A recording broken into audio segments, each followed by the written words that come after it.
fusion scrambling before you can hit the rotors. And this is where you get to the Enigma machine.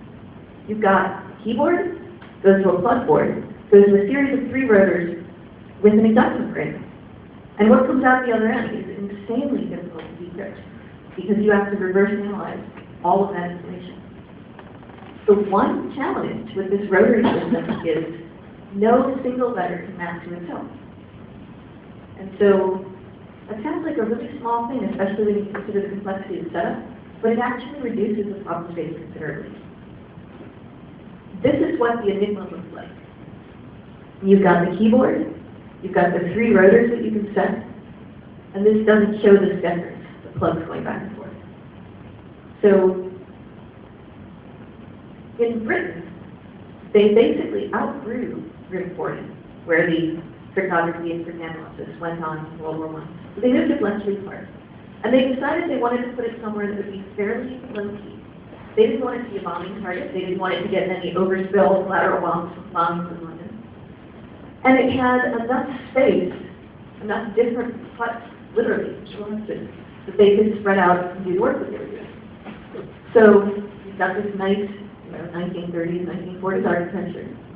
This is the hut in which Alan Turing worked, and it's been basically refinished to look roughly like it looked back then. Very British. The Patent exhibition is now in Hut 8. This is what the huts look like when they haven't been refinished. So they are in a bit of disarray. One of the projects that's going on in Britain right now, one of the things Tony Sale is working on, is raising the money to fully renovate all of Bletchley Park. So the really cool thing is they started out with 200 people at Bletchley Park.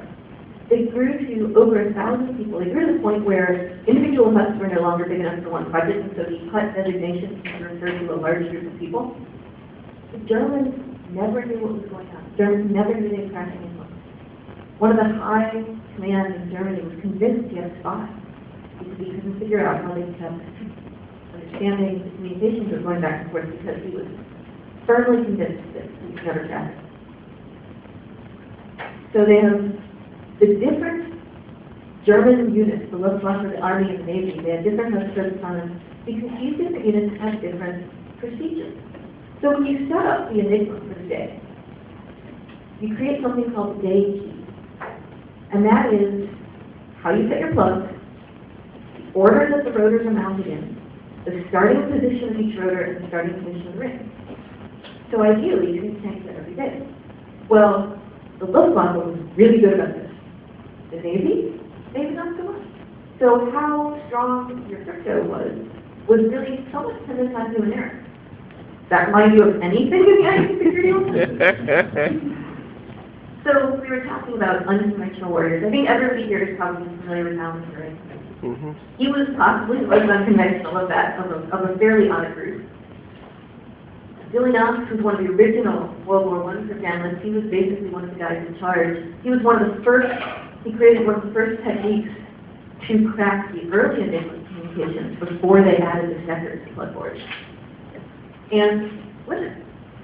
They found, to their surprise, that women made some of the best cryptanalysts. And at that point, they were like, you could have been purple, and if you were a good cryptanalyst, they would let you work with them. So women would work long hours and would be very focused on the problem. They actually had Olivia Newton-John's father, little random tidbits of history. Sweet. Some Americans. The whole thing, thousands of people working there by the end.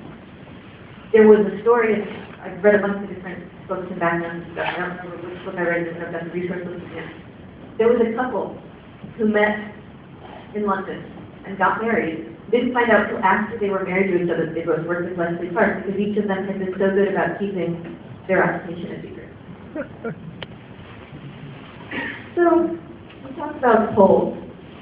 When the analysts at Bletchley Park started working on the Enigma setup, one of the big questions is, what's the initial wiring for the keyboard attached to the first rotor?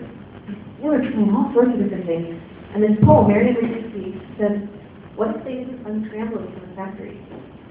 How many of you have PCs in your environment or web applications for using the factory default password?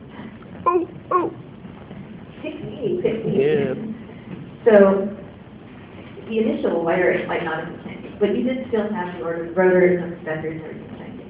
But that gave them a big psychological boost, if nothing else. It was probably a fairly small analytical boost, but it was a big morale boost for them.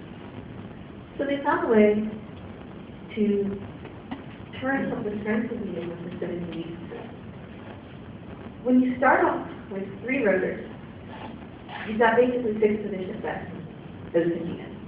So they were going through the order of the rotors, and they basically just built 6 poles, built 6 devices they called bombers. And there's some speculation it was called that because the guy who invented it was eating an ice cream treat called bomba. So they built these 6 bombers, and they would set the order of the rotors in those different configurations, and then they would just brute force against it.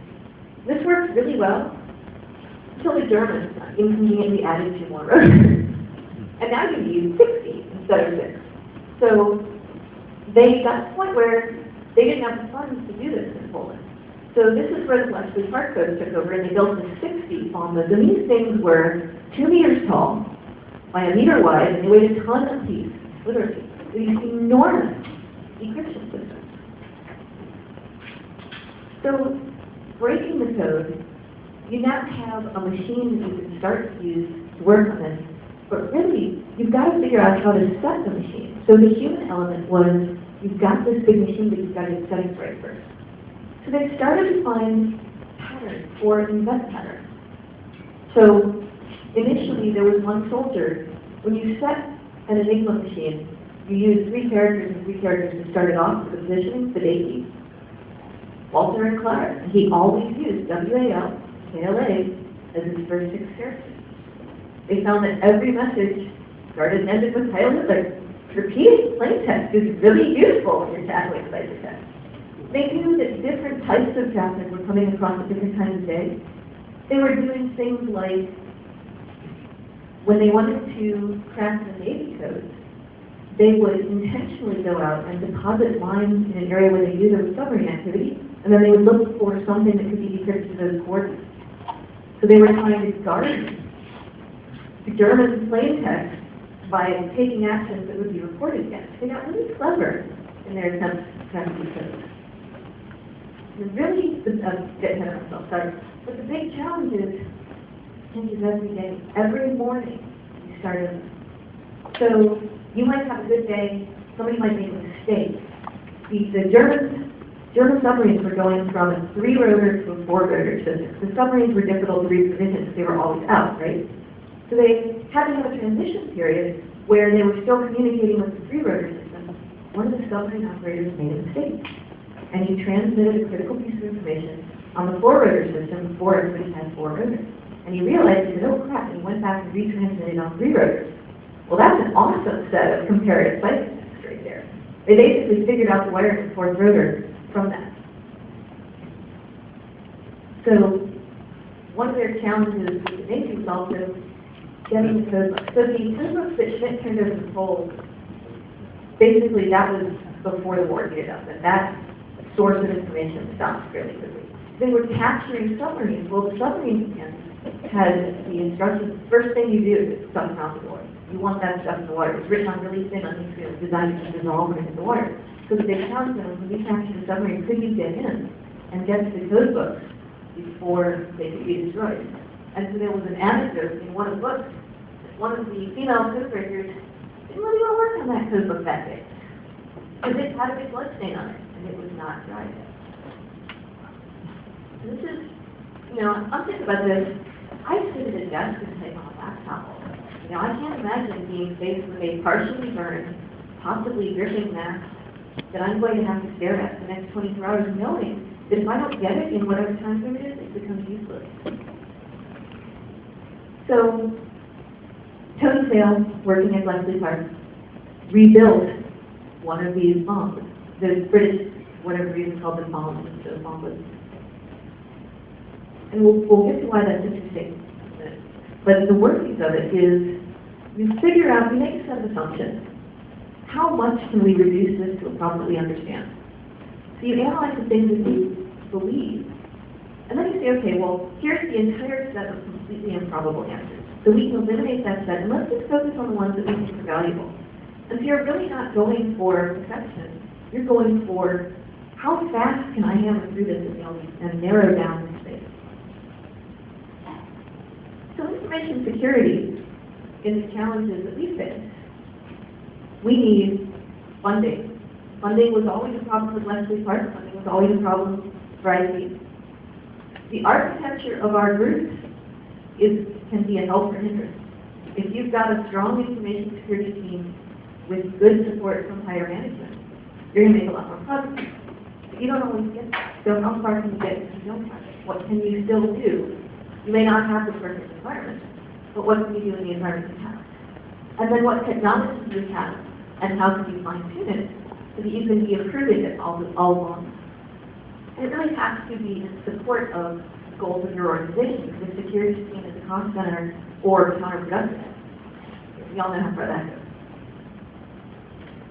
So the reason it's cool that Tony is building bombs is because nobody knows how anymore. At the end of World War II, all of the information that they collected and all of the machinery that they had built was destroyed. Anybody know why? The Russians. They're still not getting along with the Russians, and they didn't want that information getting out. So they figured the safest way to do it was take it apart. And for years, people didn't even know about Bletchley Park and what was done there until F.W. Winterbaum, who was a Air Force cryptanalyst, wrote a book on his experience. And everyone went, you did what? And then the information started to become more public, and you started to see stories coming out. There's a really cool collection of short stories and anecdotes and remembrances from people who participated. And then you start to get the more historical art and books, and then you start to get the more, detailed technical cryptanalysis books. So there's a good list of those again. So for us, documentation can be a huge challenge. I walked into an environment at a previous job where the guy who was in there before me just quit.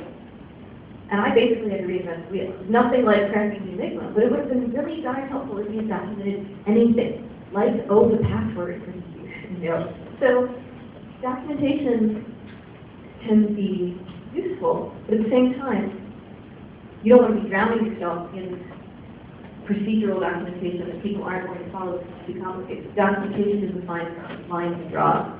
And if you have any kind of compliance requirements, you have the paperwork for that for certain work.